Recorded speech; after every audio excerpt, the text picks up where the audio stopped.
Yan po yung tournament kanina guys. Ayan. May mga kaganapan kanina. Ayan.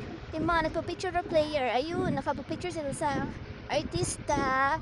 Kanya sa atin nanit na mamegtog na siya sa Peruway. Kalinyahan ko yan ang number. Yan siya. Tayo rin pa sa out siya. May bag na siya.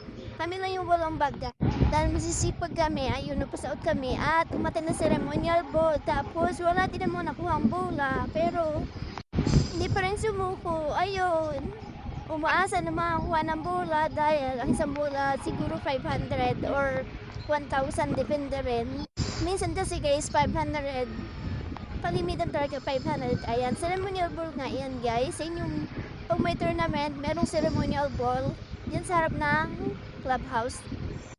Ginaganap, ayun. Tatlong bola yung pinalo nila kanina. Depende rin sa kanila kung ilang bola yung pinapalo nila. And inip-inip niya kasama ko. Ayan, ganda yun.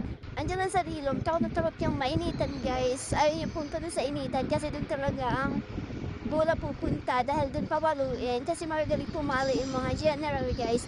Ayun. Dahil dun lang siya sa Manilong, bola kaming nakuha. Dahil may kasunduan kami na umali sa amin ng mga kuha ng bola, hati kami. Pero wala talaga. Kahit isa sa amin dalawa. Ayan, bigo kami dyan. Yan, pauwi na kami. Ayan, wala na talaga. Wala nang pag-asa.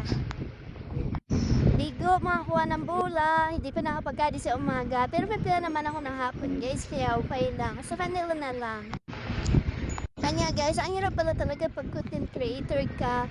Ang hirap mag-isip ng may content mo. Buti na lang talaga dito sa summit. Dito sa summit ako nagtatrabaho. Madaming pwedeng ma-content. Pero minsan nauubusan na rin talaga ako. Hindi ko na alam ang gagawin ko. Hindi ko alam kung ano bang videos na mag-viral sa akin. Bahala na si Lola Mets. Ang hirap-hirap ni Lola Mets, intindi eh. Ang dami-dami niyang extra sa buhay. Naku, Diyos ko, nakaka-stress.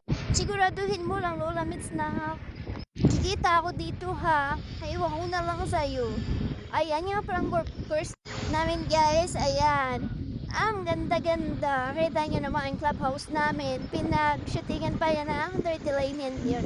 Ewan ko kung anong tamang pronunciation. Basta Dirty Lane yun na yun. Ang ganda guys. Bye!